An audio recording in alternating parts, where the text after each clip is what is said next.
2010ல் மலேசியாவில் குவாலாலம்பூருங்கிற ஒரு பகுதியில் ஒரு அப்பார்ட்மெண்ட்டுங்க. இந்த அப்பார்ட்மெண்ட் ரொம்ப ரிச்சான அப்பார்ட்மெண்ட்லாம் கிடையாது, கொஞ்சம் பழமையான அப்பார்ட்மெண்ட் தான். ஒரு 10 வருஷ பில்டிங்னு வச்சுக்கோங்களேன். கீழே ஒரு வீடு இருக்கும், அதுக்கு மேலே ஒரு வீடு இருக்கும், அதுக்கு மேலே ஒரு வீடு இருக்கும். மொத்தம் 3 வீடு இருக்குமாங்க அந்த அப்பார்ட்மெண்ட்டில். லைக் நம்ம ஊர்லலாம் வந்து இந்த காலனின்னு சொல்லுவாங்க இல்லையா, அந்த காலனி வீட்டில் கீழே கிரவுண்ட் ஃப்ளோரில் ஒரு குடும்பம் இருக்கிறாங்க. அந்த குடும்பத்தில் இருக்கிற ஒரு பொண்ணோட அக்கா மேலே அவங்களோட ஹஸ்பண்டோட தங்கி இருக்கிறாங்க. ஃபர்ஸ்ட் ஃப்ளோரில் இருக்கிற அவங்க அக்காவை அப்பப்போ இந்த பொண்ணு போய் பார்க்குறது வழக்கம் தாங்க. அதே மாதிரி தான் அன்னைக்கு ஒரு நாள் காலையில் ஒரு 9லேருந்து 9:30 மணி இருக்குமாங்க இந்த சம்பவம் நடக்கும்போது. இந்த பொண்ணு மேலே போய் பார்க்குறாங்க. அவங்க அக்காவோட வீட்டு டோர் லாக்கில் இருக்குது, உள்ளே லாக் பண்ணி வச்சுருக்கிறாங்க. டோருக்கு பக்கத்துலேயே ஒரு விண்டோ இருக்குமா, அந்த விண்டோ லைட்டாக ஓப்பனில் தான் இருக்குது. 2-3 தடவை இந்த பொண்ணு கூப்பிட்டுக்கிட்டே இருக்கிறாங்க, அவங்க அக்காவை கூப்பிட்டுக்கிட்டே இருக்கிறாங்க பேர் சொல்லி. No response. இப்போ இந்த பொண்ணு என்ன பண்ணுறாங்கன்னா, சரி ஓகே ஏதோ பிஸியாக இருப்பா போல், ஃபோன் பேசிட்டு கூட இருக்கலாம், இல்லை பாத்ரூமில் இருக்கலாம்னு சொல்லிட்டு கீழே போயிடுறாங்க. அவங்களோட ஒர்க்கை முடிச்சுட்டு அடுத்து ஒரு 1/4 மணி நேரம் கழித்து மறுபடியும் வந்து அதே இடத்துல நின்று கூப்பிடும்போது எந்த ரெஸ்பான்ஸுமே இல்லை. இப்போ அந்த பொண்ணுக்கு கொஞ்சம் பயம் கொடுக்குதுங்க. இந்த பொண்ணு என்ன பண்ணுறாங்கன்னா, அந்த கதவுக்கு பக்கத்துலேயே இருக்கிற விண்டோவை மெதுவாக ஓப்பன் பண்ணி பார்க்குறாங்க. பார்த்தா இந்த பொண்ணுக்கு கை கால்லாம் அப்படியே உதட்டம் கொடுக்க ஆரம்பிச்சிருக்குதுங்க. அவங்க அக்காவோட பேரை சொல்லி கத்திட்டு கீழே வேகமாக ஓடுறாங்க. அவங்களோட அம்மா, அவங்களோட வீட்டில் இருக்கிறவங்க எல்லாருமே கூப்பிட்டு வராங்க. அந்த ஏரியாவே ஒரு மாதிரி ஸ்தம்பிச்சு போயிருக்குதுங்க. கஷ்டப்பட்டு கதவை உடைச்சிட்டு எல்லாரும் உள்ளே போய் பார்த்தா அந்த பொண்ணு, அதாவது இந்த பொண்ணோட அக்கா, ரூம் டோரை ஓப்பன்லேயே வச்சுட்டு தூக்கு மாட்டி இறந்துட்டாங்களாங்க. இறந்து போன பொண்ணோட கையில் ரைட் சைடில் சிவன் ஃபோட்டோ இருந்துச்சாங்க. சிவன் ஃபோட்டோவை டைட்டாக பிடிச்சி வச்சிருக்கிறாங்க கையில். அவங்க கையிலேருந்து அந்த ஃபோட்டோவை எடுக்கவே முடியாத அளவுக்கு டைட்டாக பிடிச்சிருக்கிறாங்க. லெஃப்ட் சைடில் அவங்களோட ஃபோனில் அனுமன் சாலிசா ஓடிட்டு இருந்திருக்குது. அனுமன் சாலிசா ஓடிட்டு இருந்திருக்கு. அந்த ஃபோனையுமே டைட்டாக பிடிச்சிருக்கிறாங்க. அப்படி அந்த பொண்ணுக்கு என்னதான் டிப்ரெஷன், அவங்களோட வாழ்க்கையில் என்னதான் நடந்துச்சு, எந்த அமானுஷ்யத்தில் அந்த பொண்ணு சிக்கினாங்க, எதனால் இறந்தாங்கங்கிறத பற்றின ஒரு தெளிவான தொகுப்பை தான் இன்றைக்கி நம்மளோட ஸ்டோரியில் பார்க்க போகிறோம். ரொம்பவே த்ரில்லிங்காக இருக்குங்க. தயவு செஞ்சு குழந்தைங்களோ இல்லை கர்ப்பிணி பெண்களோ இந்த ஸ்டோரியை பார்த்துட்டு இருக்கீங்க அப்படின்னா இதுக்கு மேலே கண்டினியூ பண்ணாதீங்க. ஆல்ரெடி நம்ம மலேசியன் ஸ்டோரியில் ஒரு ஸ்டோரி பார்த்துருப்போங்க. செய்வினையால் பாதிக்கப்பட்ட குடும்பம், கருப்பனால் உயிர் பிழைத்த குடும்பம் சொல்லிட்டு ஒரு ஸ்டோரி பார்த்துருப்போம். அந்த ஸ்டோரி அனுப்பின பொண்ணோட சித்தப்பா பையனுக்கு நடந்த ஒரு உண்மை ஸ்டோரியை தான், அதாவது இவங்களுமே அதில் சம்மந்தப்பட்டிருக்கிறாங்க, அவங்க குடும்பமே சம்மந்தப்பட்டிருக்குது. ஸ்டோரிக்குள்ளே போகிறதுக்கு முன்னாடி சேனலை சப்ஸ்கிரைப் பண்ணாதவங்க சப்ஸ்கிரைப் பண்ணிருங்க, பக்கத்தில் இருக்க பெல் ஐகானை தட்டி விட்டுருங்க. வாங்க ஸ்டோரிக்குள்ளே போகலாம். Welcome to our show devil's kitchen.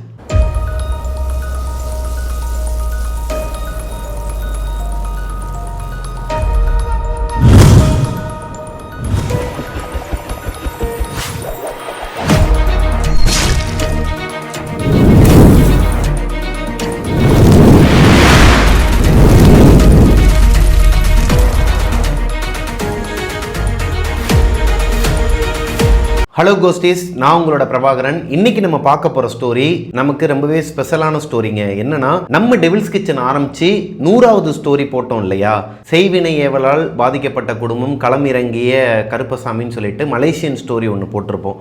அந்த ஸ்டோரியை சொன்ன சங்கீதாங்கிற ஒரு பொண்ணு தான் இந்த ஸ்டோரியுமே என்கிட்ட இன்ஸ்டாகிராமில் சொல்லியிருக்கிறாங்க. ஆக்சுவலாக சங்கீதாவோட சித்தப்பா பையன், அவர் பேர் மணி, அவரும் மலேசியாவில் தான் இருக்கிறாரு. அவரோட அப்பா அம்மா 2 பேருமே தவறிடுறாங்க. ஒரு ஆக்சிடெண்ட்டில் தவறுனதுக்கப்புறமா அவங்களோட அப்பா அம்மா 2 பேருமே இவங்களுக்கு கார்டியனாக யாரை போட்டிருக்கிறாங்கன்னா, மணியோட அத்தை மாமாவை போட்டிருக்கிறாங்க. அத்தை மாமா 2 பேரோட கண்காணிப்பில் தான் மணி வந்து வளர்றாருங்க. மணி மட்டும் கிடையாது, மணிக்கு தம்பி ஒருத்தர் இருக்கிறாரு. இவங்க 2 பேருமே அவங்களோட கண்ட்ரோலில் தான் வளர ஆரம்பிக்கிறாங்க. ஆனால் அவங்க 2 பேரும் இவங்கள அப்பா அம்மா மாதிரி ட்ரீட் பண்ணலங்க. அவங்களோட காசு, அவங்களோட சொத்து எல்லாத்தையுமே எடுத்துக்கிட்டு இவங்கள ஒரு மாதிரி கொத்தடிமையாக யூஸ் பண்ணியிருக்கிறாங்க. லைக் இவங்க கேட்குற பொருளை எதுவுமே வாங்கி தர மாட்டாங்களாம், இவங்க கேட்குற காசை கொடுக்க மாட்டாங்களாம். நல்ல ஸ்கூலில் அவங்க அப்பா அம்மா படிக்க வச்சுட்டு இருக்கிறாங்க. ஒரு ஹை ரேஞ்ச் ஸ்கூலில் படிக்க வச்சுட்டு இருந்தாங்கன்னா, அவங்க இறந்ததுக்கப்புறமா இவங்கள கவர்மெண்ட் ஸ்கூலில் சேர்த்து படிக்க வைக்கிற மாதிரி, எக்ஸாம்பிளுக்கு சொல்கிறேன். அப்படியே ஸ்டடீஸையுமே கொஞ்சம் கொஞ்சமாக குறைக்க ஆரம்பிக்கிறாங்க. இவங்கள கொஞ்சம் கொஞ்சமாக சித்திரவதை பண்ண ஆரம்பிக்கிறாங்க. லைக் இவங்க கேட்குறத வாங்கி கொடுக்காம, சாப்பாடு சரியாக கொடுக்காம, அவங்களோட அப்பா அம்மா சொத்தை ஃபுல்லாகவே அவங்க அபகரிச்சிட்டாங்களாங்க. அது போக அதுலேருந்து ₹1 கூட இந்த பசங்களுக்குன்னு கொடுக்கல. இந்த பசங்களுக்குன்னு சொல்லிட்டு ஒரு சொந்த வீடும் இருக்குது, அவங்க அப்பா அம்மா கட்டின வீடு மலேசியாவில். அந்த வீட்டையுமே அவங்களே யூஸ் பண்ணிகிட்டு இருக்கிறாங்க. லைக் அவங்கள அஃபிஷியலாக அந்த சொத்தை விற்க முடியாது, கார்டியன் சொல்லிட்டு இவங்களோட நேம் இருக்குது. இந்த 2 பசங்களுக்கும் உரிமை இருக்குது அந்த வீட்டில். ஆனால் அவங்களோட அத்தை மாமா 2 பேரும் அந்த வீட்டை வேற ஒருத்தவங்களுக்கு வாடகைக்கு விட்டு அந்த வாடகையிலேருந்து வர காசை கூட அந்த பசங்களுக்குன்னு சொல்லி கொடுக்க மாட்டாங்களாங்க. இந்த பசங்க ரொம்பவே ஒரு மாதிரி பாதிக்கப்பட்டிருக்கிறாங்க. இப்போது சங்கீதாவோட வீட்டில் ஆல்ரெடி நம்ம நிறைய அமானுஷங்கள்லாம் நடந்து பார்த்துருப்போம். அவங்க அந்த வீடை கட்டி முடிக்கிறதுக்கு, அது போக சங்கீதாவோட அப்பாவுக்கு ரொம்பவே உடம்பு முடியாமல் போய் அவர் படுத்த படுக்கை ஆகிட்டாருங்கிற வரைக்கும் நம்ம அந்த ஃபஸ்ட்டு பார்ட்டில் பார்த்துருப்போங்க. அந்த ஃபஸ்ட்டு பார்ட்டுக்கும் செகண்ட் பார்ட்டுக்கும் எந்த ஒரு சம்மந்தமே இருக்காது. ஸோ இது ஒரு ஃப்ரெஷ்ஷான ஒரு கதை தாங்க. மணி சித்தப்பா பையங்கிறனால, வயசில் மூத்தவருங்கனால சங்கீதாவுக்கு அன்னை முறை வேணுமாங்க. அவர் எப்பயுமே இவங்க வீட்டுக்கு வந்துட்டு போவாராம். அப்பப்போ இவங்க வீட்டுக்கு வந்துட்டு போகிறப்ப தான் கொஞ்சம் நிம்மதியாகவே இருப்பாராங்க. அங்கே போயிட்டாருன்னா, அத்தை வீட்டுக்கு போயிட்டாருன்னா ஃபுல்லாகவே ஒரு மாதிரி டார்ச்சர் பண்ணிகிட்டே இருப்பாங்களாம். எதனா வேலை கொடுத்துக்கிட்டே இருப்பாங்களாம். அவங்களோட பசங்களை வேலை வாங்காமல் இவங்களே வேலை வாங்கிட்டே இருப்பாங்களாம். இப்போது மணியோட தம்பி என்ன பண்ணுறாருன்னா, ஒரு நாள் இவங்களோட தொல்லை தாங்க முடியாமல், அதாவது அத்தை மாமாவோட தொல்லை தாங்க முடியாமல் வீட்டில் சொல்லாமல் கொள்ளாமல் ஒரு நாள் ஓடி போயிட்டாராங்க. எங்கே போனார்னு யாருக்குமே தெரியலையாம். மணிக்குமே ரொம்ப ஒரு மாதிரி பயம் வந்து சங்கீதாவோட வீட்டுக்கு ஃபோன் போட்டு சொல்ல இவங்க எல்லாருமே தேட ஆரம்பிக்கிறாங்க. அப்போ தான் ஒரு விஷயம் தெரிய வருது. இவங்க தொல்லை தாங்க முடியாமல் இறந்து போன அம்மா இருக்கிறாங்க இல்லையா, மணியோட அப்பா அம்மா, அதில் அம்மா வீட்டு ஆளுங்க சைடில் இருக்கிற சொந்தக்காரங்க வீட்டுக்கு போயிட்டாராம். அவங்க பார்த்துக்கிறேன்னு சொல்லி அவங்களே கால் பண்ணி சொல்லிட்டாங்களாம், இதுக்கப்புறம் நீங்கள் தலையிடாதீங்க, அவனை ரொம்ப துன்புறுத்திருக்கீங்க, அவன் ரொம்ப மனசளவில் பாதிக்கப்பட்டிருக்கிறான், குழந்தைய இதுக்கப்புறம் நீங்கள் தேடி வரக்கூடாதுன்னு சொல்லிட்டு எழுதி வாங்கிட்டு அந்த பையனை அங்கே கூப்பிட்டுக்கிட்டாங்களாங்க. அடுத்து அவர் இங்கே வரவே இல்லையாம். இப்போ மணி மட்டும்தான் அவங்களோட அத்தை மாமா வீட்டில் இருக்கிறாரு. அவருமே ஒரு கட்டத்துக்கு மேலே டென்ஷன் ஆகி என்னாலேயும் இங்கே இருக்க முடியாது, தயவு செஞ்சு கூப்பிட்டு போயிருங்கன்னு சொல்ல சங்கீதாவோட வீட்டில் சங்கீதாவோட அப்பா அம்மா 2 பேருமே மணிக்கு பெரியப்பா பெரியம்மா முறை. அப்படி இருக்கும் பட்சத்தில் மணியை இவங்களோட வீட்டுக்கு கூப்பிட்டு வந்துட்டாங்களாங்க. இவர் நல்லா தாங்க இருந்திருக்கிறாரு. கொஞ்சம் ஒரு வருஷங்கள்லாம் கழியுது, நல்ல சந்தோஷமாக இவரோட வாழ்க்கை போயிட்டு இருந்திருக்குது. ஒரு நாள் மணி வீட்டுக்கு வரவே இல்லை. மணிக்கு கல்யாண வயசு ஆயிடுச்சுங்க, ஆல்மோஸ்ட் கல்யாண வயசு ஆயிடுச்சு. இந்த நேரம் பார்த்து அவர் வீட்டில் இல்லை. இவங்களுக்கு என்ன டவுட்னா, தம்பியை மாதிரியே மணியும் இங்கே இருக்கிறது பிடிக்காம அப்பா அம்மாவோட அந்த ஞாபகார்த்தமாக இருக்குங்கிறதுக்காக சொந்தக்காரங்க வீட்டுக்கு போயிட்டாங்களோ அப்படிங்கிற மாதிரி நினச்சிட்டு இருந்திருக்கிறாங்க. ஆனால் மணி 3 நாளுக்கு அப்புறமா அவங்க வீட்டுக்கு வந்திருக்கிறாரு ஒரு பொண்ணு கூட. கல்யாணிங்கிற ஒரு பொண்ணோட அவர் வீட்டுக்கு வந்திருக்கிறாருங்க. சங்கீதாக்கும் அவங்களோட அம்மாவுக்கும் ஒரு ஷாக்குங்க. என்னடா இது, சொல்லாமல் கொள்ளாமல் இந்த பையன் பாட்டுக்கு யாருன்னே தெரியாத ஒரு பிள்ளையை வீட்டுக்கு கூட்டு வரானே அப்படிங்கிற மாதிரி பார்த்துருக்குறாங்க. சங்கீதாவுக்கு அந்த பிள்ளையே தெரியும், இந்த கல்யாணிங்கிற பொண்ணை வந்து தெரியும். அவங்கள ஆல்ரெடி ஒர்க் பண்ணுற பிளேஸில் பார்த்துருக்குறாங்க. இவங்க ஒர்க் பண்ணுற பிளேஸில் தான் அவங்களும் ஒர்க் பண்ணிகிட்டு இருக்கிறாங்க. அப்படி இருக்கும் பட்சத்தில் 2 பேருமே பார்த்துக்கிட்டு இவங்களுக்கு ஒரு ஷாக், என்னடா இது கூடயே தான் இருந்தால் எதுவுமே சொல்லலையே. ஏன்னா அந்த கல்யாணிங்கிற பொண்ணு இவரை மாதிரியே மணியை மாதிரியே ரொம்ப கஷ்டப்படுற பொண்ணாங்க. அவங்களுக்கு அம்மா இருக்கிறாங்க, அப்பா கிடையாது. ஆனால் அவங்க வீட்டில் இருக்கிறவங்க எல்லாருமே அந்த பொண்ணை ரொம்ப கொடுமைப்படுத்துவாங்களாம். இங்கே என்னடான்னா, அப்பா அம்மா இல்லாத பட்சத்தில் மணிங்கிற பையன் அவங்களோட மாமா அத்தை வீட்டில் ரொம்ப கஷ்டப்பட்டு வளர்கிற மாதிரியே அங்கே எல்லாருமே இருந்தும், கூட பிறந்தவங்க பெற்றவங்க எல்லாருமே இருந்தும் இந்த பொண்ணு யாருமே இல்லாத மாதிரி தான் இருந்திருக்கிறாங்க. அவங்களும் இவங்களும் கிட்டத்தட்ட சேம் ஒரு வாழ்க்கையை தான் வாழ்ந்துக்கிட்டு இருந்திருக்கிறாங்க. 2 பேருமே லவ் பண்ண ஆரம்பித்ததுக்கப்புறமா வீட்டில் எப்படி சொல்லன்னு தெரியலை, அதாவது கல்யாணியோட வீட்டில் எப்படி சொல்கிறதுன்னு தெரியாமல் அவங்க தவிச்சிட்டு இருந்திருக்கிறாங்க. ஏன்னா இந்த கல்யாணிங்கிறவங்களோட வீட்டில் அந்த பொண்ணை ஒரு வேலைக்காரி மாதிரி ட்ரீட் பண்ணுவாங்களாங்க. எல்லா வேலையும் பார்க்க வைக்கிறது, அவங்கள வந்து சாப்பிட்டியான்னு கேட்குறது கூட அவங்க அம்மாவே கேட்க மாட்டாங்களாம். பெத்த அம்மாவே நீ சாப்பிட்டியா, நீ சாப்பிட்றியா அப்படின்னு சொல்லி ஒரு வார்த்தை கூட கேட்க மாட்டாங்களாம். எனக்கு சாப்பாடு போடு, இந்த அவளுக்கு இது பண்ணு, இந்த சொந்தக்காரங்க வந்திருக்காங்க அவங்கள பாரு இவங்கள பாருன்னு அந்த பொண்ணோட வாழ்க்கை கிட்டத்தட்ட நரக வாழ்க்கையாக தாங்க இருந்திருக்குது. அந்த டைமில் தான் மணி லவ் பண்ணியிருக்கிறாரு. கல்யாணி அவங்க வீட்டில் போயிட்டு மணிங்கிறவரை லவ் பண்ணுறேன்னு சொல்லும் போது, நீ வந்து லவ்லாம் பண்ணக்கூடாது, முதல்ல தங்கச்சிக்கு கல்யாணம் இருக்குது, அப்புறம் இந்த வீட்டு வேலைங்கள்லாம் இருக்குது, நிறைய கமிட்மெண்ட்லாம் இருக்குது, சம்பாரிச்சு கொடு, இந்த காசெல்லாம் வச்சு நான் நிறைய விஷயங்கள்லாம் பண்ணணும்னு சொல்லிட்டு அவங்க அம்மா ஒரு மாதிரி பிஹேவ் பண்ணியிருக்கிறாங்க. இந்த பொண்ணுக்கு தப்பாக பட்டதுக்கப்புறமா மணி கூட வந்துடுறாங்க, ஓடி வந்துடுறாங்க. இதுக்கப்புறம் நான் எங்கள் வீட்டில் இருக்க மாட்டேன், இருந்தால் என்னை கொன்றுவாங்க, எனக்கு பயமாக இருக்குன்னு சொல்லிட்டு இவரை நம்பி வந்துட்டாங்க. இவருக்கும் அப்பா அம்மா கிடையாது, ஒரு அரவணைப்பாக இருந்திருக்குதுங்க. லவ் பண்ண பொண்ணே தன்னை நோக்கி வரும்போது அந்த பையனுக்கு எப்படி இருக்கும், அதனால தான் இவங்க பெரியம்மா வீட்டுக்கு கூட்டு வந்திருக்கிறாரு. இப்போ சங்கீதாவோட அம்மா என்ன சொல்கிறாங்கன்னா, இவங்களுக்கு ஆட்சேபனை எதுவுமே தெரிவிக்கலை. எனக்கு ஓகே தான்டா, நீ அப்பா அம்மா இல்லாமல் ரொம்ப வெக்ஸ் ஆகி போய் இருக்கிற, ஆல்ரெடி உன்னோட தம்பி ஓடி போன மாதிரி நீ எங்கேயாச்சும் ஓடி போகிறதுக்கு முன்னாடி இந்த மாதிரி ஒரு பொண்ணு உன் வாழ்க்கையில் வந்தது ரொம்ப சந்தோஷம்தான், 2 பேரும் கல்யாணம் பண்ணிவிட்டு நிம்மதியாக இருங்கன்னு சொல்கிறாங்க. இப்போ மணி என்ன சொல்கிறாருன்னா, கல்யாணிக்குன்னு சொல்லிட்டு சில கோல்ஸ்லாம் இருக்குது, நாங்கள் 2 பேருமே ஒரு கட்டத்துக்கு போனதுக்கப்புறமா கல்யாணம் பண்ணிக்கிறோம் பெரியம்மா, அது வரைக்கும் நாங்கள் 2 பேரும் ஒன்றா வெளியே தங்கலான் இருக்கோம், ஏன்டா இந்த வீட்லேயே தங்குங்கன்னு சொல்லும்போது இல்லை நீங்கள் இவ்வளோ தூரம் எங்களுக்கு சப்போர்ட் பண்ணுறது ரொம்ப சந்தோஷமாக இருக்குது, ஆனால் வெளியெல்லாம் வந்து ரொம்ப ஒரு மாதிரி பேச ஆரம்பிச்சிருவாங்க பெரியம்மா, நாங்கள் என்ன பண்ணுறோம் அப்பா அம்மா வீடு இருக்குல்ல வேற ஒருத்தவங்கள ரெண்ட்டுக்கு வச்சுருக்கிறாங்களே அவங்கள அடித்து பற்றி விட்டுட்டு அந்த வீட்டில் போய் நான் இருக்கிறேன் அப்படிங்கிற மாதிரி சொல்கிறாங்க. இப்போ இவங்க பெரியம்மாவுக்கும் அதாவது சங்கீதாவோட அம்மாவுக்கும் இதுதான் சரின்னு படுது. ஏன்னா 2 பேரும் தனியாக இருக்குது ஓகே, ஆனால் ஒரு நிச்சயதார்த்த மாதிரி எதனா ஒன்று பண்ணிடலாம்டா, ஏன்னா வீட்டை எதிர்த்துட்டு வந்திருக்கா அந்த பொண்ணு, எதனா போலீஸ் கேஸ் ஆச்சுன்னா கூட தப்பாயிடுங்கிற மாதிரி சொல்லும்போது அவசரமாக கல்யாணமும் பண்ணிடுறாங்க. ஏன்னா அவங்க வீட்டாளுங்க இந்த கல்யாணியோட வீட்டாளுங்க போலீஸ் கேஸ் அதுன்னு சொல்லி கொஞ்சம் இழுக்க ஆரம்பிச்சிட்டாங்க. இவங்க அம்மா சொன்ன மாதிரியே அவசரமாக கல்யாணம் பண்ணிவிட்டு அந்த வீட்டுக்கு போய் அங்கே டெனண்ட்டுக்கிட்ட பேசும்போது நீ யாரா சொல்கிறது என்னை வெளியே போகிறதுக்கு, ஓனரை வர சொல்கிறாங்கிற மாதிரி அவன் சொல்லியிருக்கிறான்.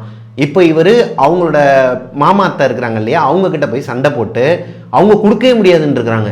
இந்த வீட்டுக்கு உனக்கு சம்மந்தமே இல்லைப்பா அப்படிங்கிற மாதிரி பேசியிருக்கிறாங்க. இப்போது இந்த சங்கீதாவோட அம்மா இருக்கிறாங்க இல்லையா பெரியம்மா மணிக்கு, அவங்களும் சப்போர்ட்டிவாக இவங்க குடும்ப சைட்லேருந்து நிறைய பேர் போய் ஆதரவாக பேசும்போது அவங்க பயந்துட்டு கொடுத்துட்றாங்க. இப்போது இந்த பையன் பேரில் தான் அந்த சொத்து இருக்குது, இந்த பையனுக்கு மணிக்கும் அவங்களோட தம்பியோட பேரில் தான் அந்த சொத்து இருக்குங்கிற காரணத்தினால அவங்க விளைவிக்கிறாங்க.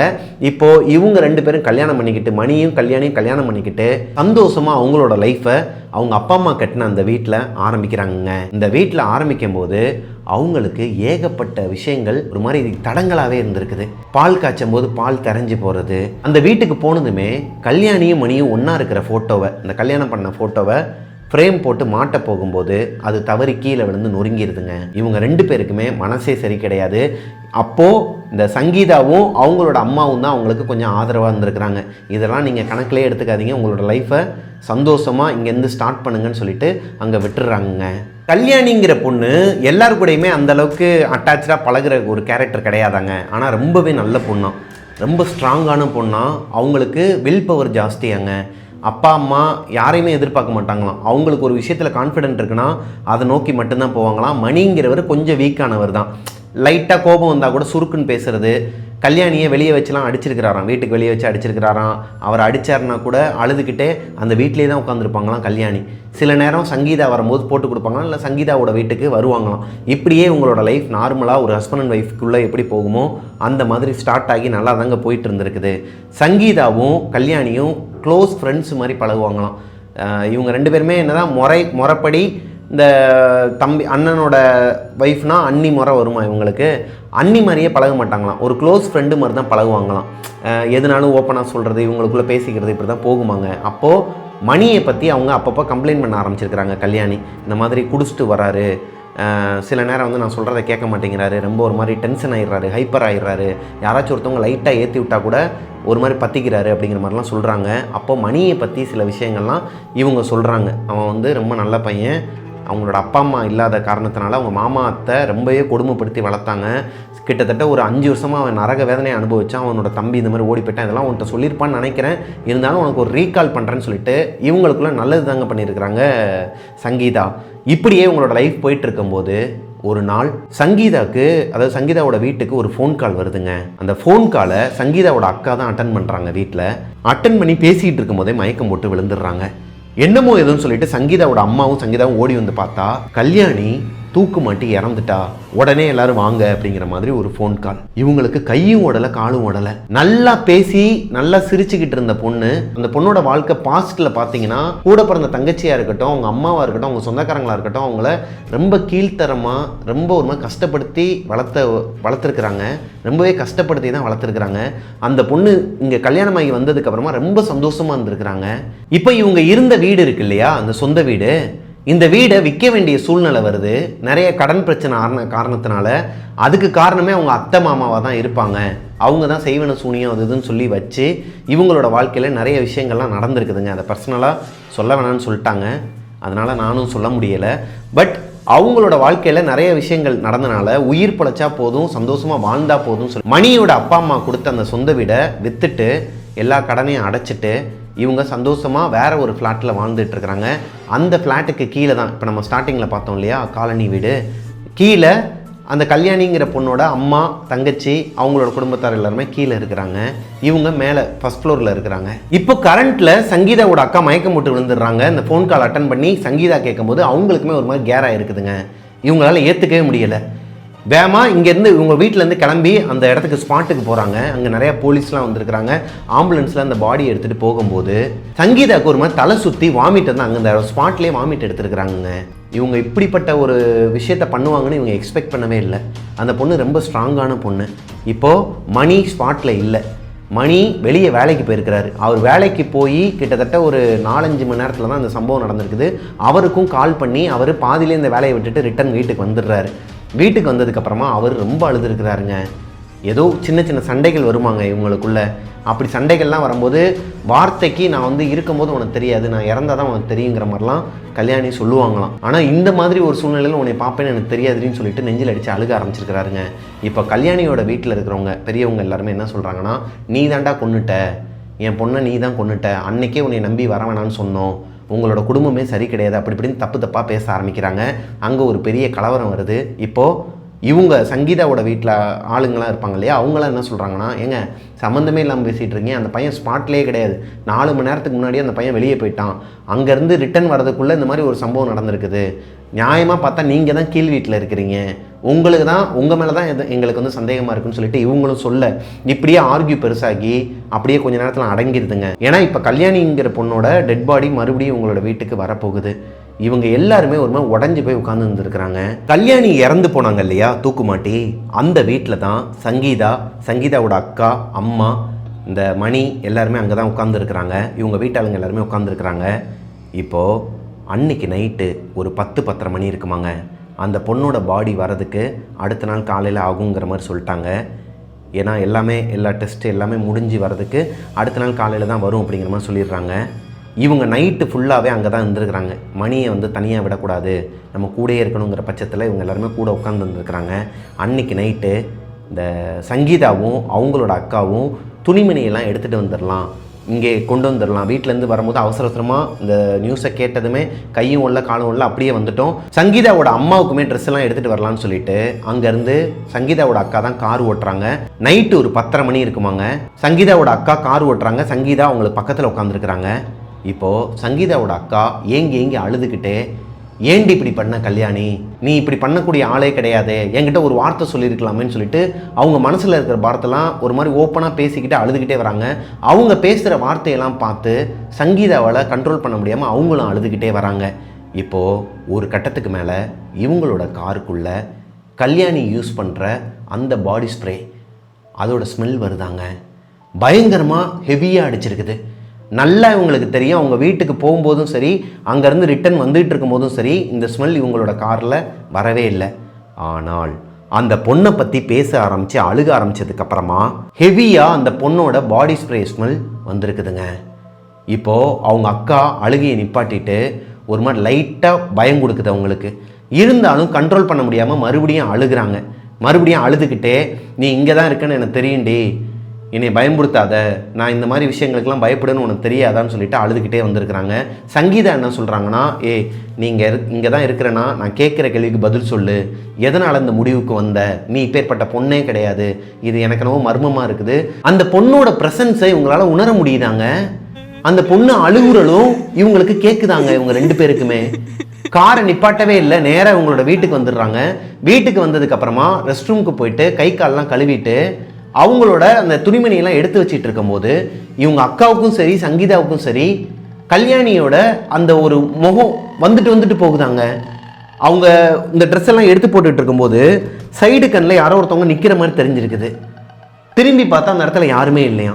இது ஒருத்தருக்கு மட்டும் இல்லைங்க, 2 பேருக்குமே நடந்திருக்குது அவங்க வீட்டில். இவங்க இது எதையுமே பெருசாக எடுத்துக்காமல் அழுதுகிட்டே அங்கேருந்து துணிமணி எல்லாத்தையும் எடுத்துக்கிட்டு இந்த பொண்ணு இறந்து போன அந்த வீட்டுக்கு வந்துடுறாங்க. அன்றைக்கி நைட்டு முழுக்க யாருமே தூங்கலையாங்க. சொந்தக்காரங்க எல்லாருமே அப்படியே கிளம்பிடுறாங்க.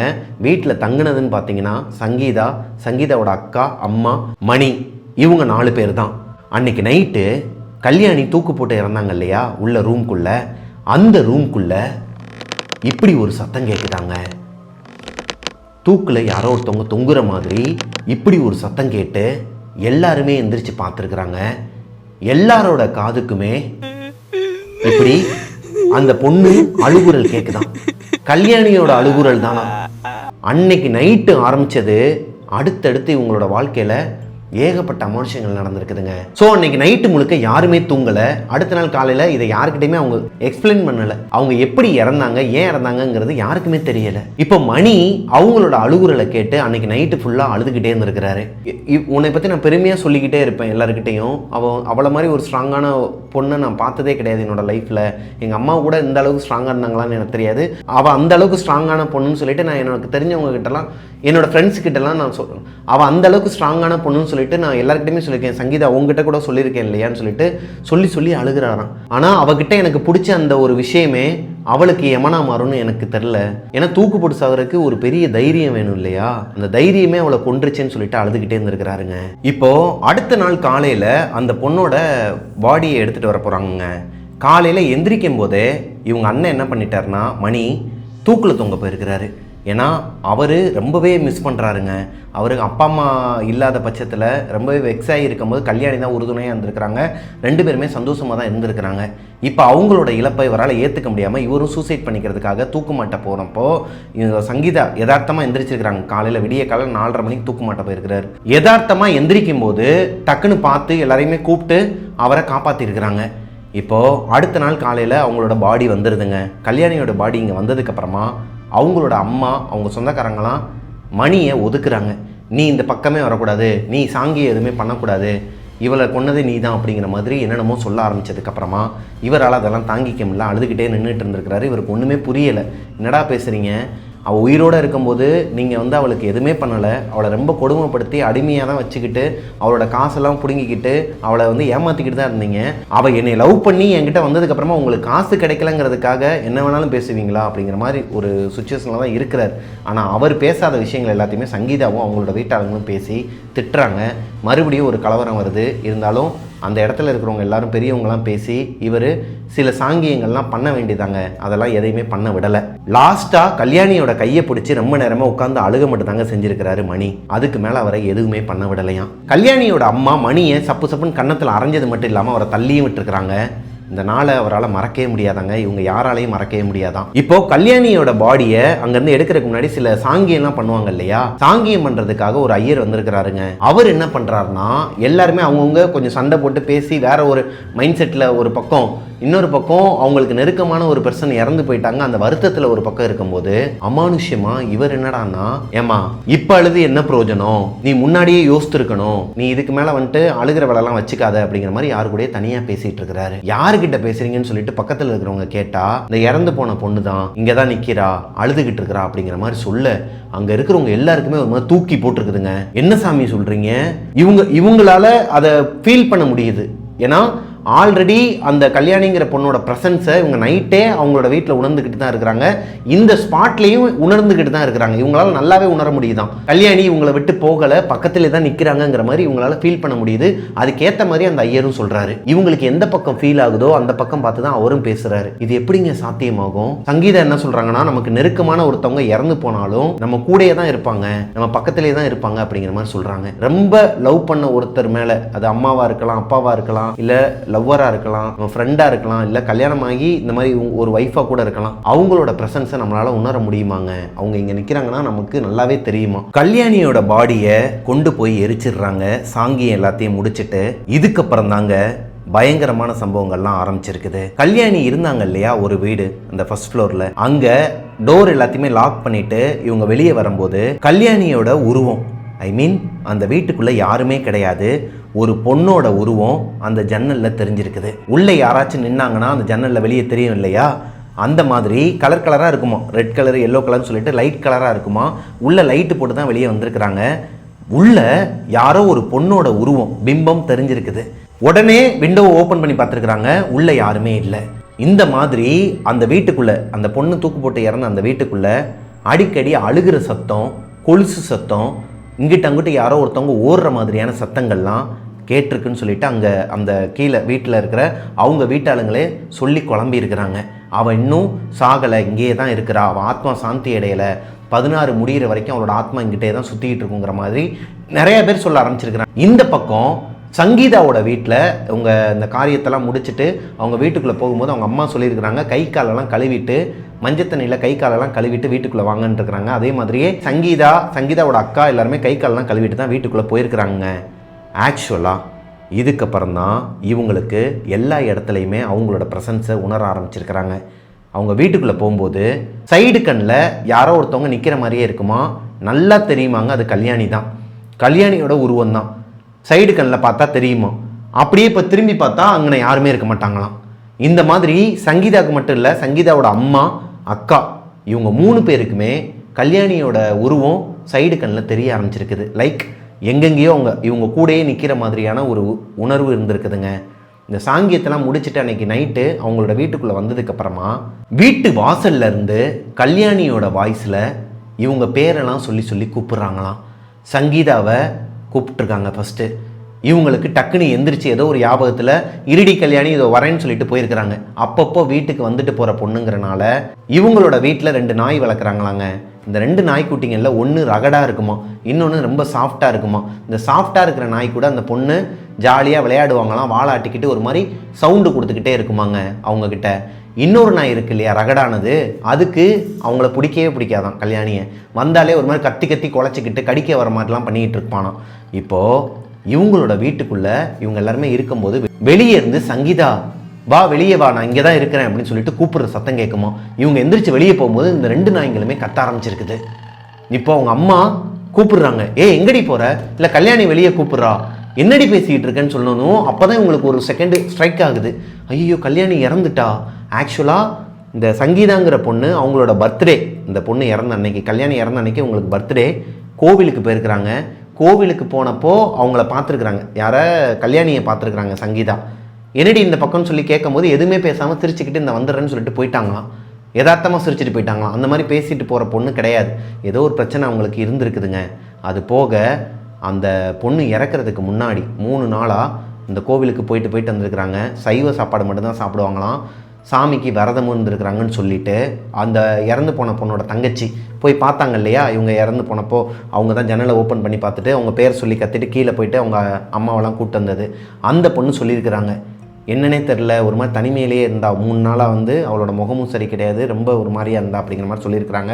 இறக்குறதுக்கு முன்னாடி அந்த பொண்ணோட வாட்ஸ்அப் ஸ்டேட்டஸில் என்ன வச்சுருக்கிறாங்கன்னா, ஹனுமனோட இந்த ஹனுமன் சாலிசா, அப்புறம் சிவனோட ஃபோட்டோஸ்லாம் நிறையா போட்டு நான் வந்து உங்ககிட்ட வந்துடுறேன், உங்ககிட்ட சரணடைஞ்சிடுறேன் அப்படிங்கிற மாதிரி இங்கிலீஷில் போட்டிருக்கிறாங்க. இது எல்லாமே இந்த சங்கீதாங்கிற பொண்ணுக்கு மனசுக்குள்ளே ஒரு பெரிய இம்பேக்ட் கொடுத்துருக்குது. இப்போ சங்கீதாவோட அம்மா என்ன சொல்கிறாங்கன்னா, இங்கே பாருங்கள், என்ன வாய்ஸ் கேட்டாலும் யார் வெளியே கூப்பிட்டாலும் அன்டைமில் போகாதீங்க, பேசாமல் படுத்து தூங்குங்கன்னு இருக்கிறாங்க. அன்றைக்கி நைட்டு ஃபுல்லாகவே வெளியே நின்று யாரோ ஒருத்தவங்க இவங்களை கூப்பிட்ற மாதிரி, வேறு யாரோ ஒருத்தர் இல்லைங்க, கல்யாணியோட வாய்ஸ் தானா, கல்யாணி தான் வெளியே நின்று கூப்பிட்டுக்கிட்டே இருக்கிறாங்களாம். இவங்க யாருமே கண்டுக்காமல் படுத்து தூங்கி இருக்கிறாங்க. போகிற போக்கில் சங்கீதாவுக்கு குளிக்கிறதுக்கே பயமாக இருக்குமாங்க. பாத்ரூமில் போயிட்டு குளிச்சிட்டு இருக்கும்போது அவங்களுக்கு பக்கத்தில் நிற்பாங்களாம், கல்யாணி பக்கத்தில் நின்றுட்டு இருப்பாங்களாம், சங்கீதா அப்படின்னு சொல்லிட்டு கூப்பிடுவாங்களாம். எப்படிங்க இருக்கும், என்னதான் நெருக்கமானவங்களாவே இருந்தாலும் ஒரு கட்டத்துக்கு மேலே இவங்களுக்கு பயம் கொடுக்க ஆரம்பிச்சிருக்குது. அடுத்தடுத்து 2 நாளாகவே தொடர்ந்து இந்த கல்யாணி வெளியே வந்து நின்றுட்டு கூப்பிட்டுக்கிட்டே இருப்பாங்களாங்க, சங்கீதா சங்கீதான்னு சொல்லிட்டு. இவங்களோட அம்மா மறுபடியும் வார்னிங் கொடுத்து இவங்களுக்கு வெளியே என்னென்னமோ போட்டு வைப்பாங்களாம், கழிச்சு போடுற மாதிரி நிறைய விஷயங்கள்லாம் போட்டு வைப்பாங்களாம். என்னதான் ரொம்ப தெரிஞ்ச பொண்ணாக சொந்தக்கார பொண்ணாகவே இருந்தாலும் இவங்களோட பொண்ணுங்களோட உயிரை உங்களுக்கு முக்கியம் இல்லையா, இவங்களோட பொண்ணுங்களோட வாழ்க்கை முக்கியம் இல்லையா, அதனாலேயே சில விஷயங்கள்லாம் வெளியே போட்டு வச்சுட்டு இவங்களை போகாதீங்கன்னு சொல்லிடுவாங்களாம். சங்கீதாவுக்கு ஒரு மாதிரி குறுகுறுன்னு இருக்குமாங்க, அழுகையாக வருமா, எந்திரிச்சு போய் பேசணும் போல் இருக்குமா. ஏன்டி இப்படி பண்ணிக்கிட்ட, என்கிட்ட ஒரு வார்த்தை சொல்லியிருக்கலாம்ல, எதுனாலும் சொல்லுவியே, ஏன் இதை விட்டேன்னு சொல்லிட்டு கேட்கணுன்னு இருக்குது. அதே நேரத்தில் பயமாகவும் இருக்குது. அதே நேரத்தில் நைட் நேரம் தூக்கமே வராதாங்க. இந்த குரல் கேட்டுக்கிட்டே இருந்துச்சுன்னா இவங்களுக்கு எப்படிங்க இருக்கும் இந்த நிலமையில. ஆனால் அவங்கள அறியாமலே படுத்து தூங்கிடுவாங்களாம். இப்போது மணி இருக்கிறார் இல்லையா, அவர் கல்யாணி இறந்து போனால் அந்த வீட்டில் தான் இருக்கிறாராம். அவருக்குமே இவங்களோட ப்ரெசன்ஸ், கல்யாணியோட ப்ரெசன்ஸ் ரொம்பவே இருக்குமா. அங்கங்கே நடமாடுற மாதிரியும் அவரோட தலையில் வந்து வருடி கொடுக்குற மாதிரியும் நிறையா விஷயங்கள் அவருக்கு நடந்திருக்குதுங்க. இப்போது மணியோட தம்பி ஓடி போனார் இல்லையா சின்ன வயசில், அவர் விஷயம் தெரிஞ்சு போய் அண்ணன் தனியாக இருக்கிறாருன்னு சொல்லி அவர் கூடயே வந்து அந்த வீட்டில் தான் இருந்திருக்கிறாரு. சங்கீதாவுமே வேலையை முடிச்சுட்டு நேராக அங்கே போயிடுவாங்களாம். இவங்களுக்கு மனசு எல்லாமே அங்கே தான் இருக்குமாங்க. பாவம் அண்ணன் ரொம்ப தனியாக கஷ்டப்படுறான். இப்போது இந்த கல்யாணி இறந்ததையும் இவங்களால் ஏற்றுக்க முடியல. இங்கேயே இவ்வளோ அமானுஷங்கள் நடக்குதுன்னா அங்கே என்ன நடக்கும், அவனுக்கு என்ன நடக்குது ஏதுன்னு சொல்லிட்டு சாப்பாடும் ஒழுங்காக சாப்பிட மாட்டாரான். இவங்க தான் போய் ஊட்டி விடுறது, இவங்க தான் சாப்பாடு எடுத்துகிட்டு போகிறதுன்னு சொல்லிட்டு இருந்திருக்கிறாங்க. அப்படி ஒரு நாள் அவங்க வீட்டுக்கு போயிட்டு ரிட்டன் வந்துட்டு இருக்கும்போது தனியாக தான் ஸ்கூட்டியில் வருவாங்களாங்க. வந்துட்டு இருக்கும்போது வீட்டுக்கு போகும்போது யாருமே இல்லை. ஆனால் வந்துக்கிட்டு இருக்கும்போது இவங்க ஸ்கூட்டியில் இவங்களுக்கு பின்னாடி யாரோ ஒருத்தவங்க உட்கார்ந்தாங்கன்னா எந்த அளவுக்கு வெயிட்டாக இருக்கும், அது போக உட்கார்ந்தவங்க மேலே கை வச்சாங்கன்னா எப்படி இருக்கும், அந்த உணர்வு சங்கீதாக்கு இருந்திருக்குதுங்க. அவங்களுக்கு ஒரு மாதிரி பயம், கை கால்லாம் ஒரு மாதிரி உதட்டம் கொடுத்துக்கிட்டே தான் வந்திருக்குது.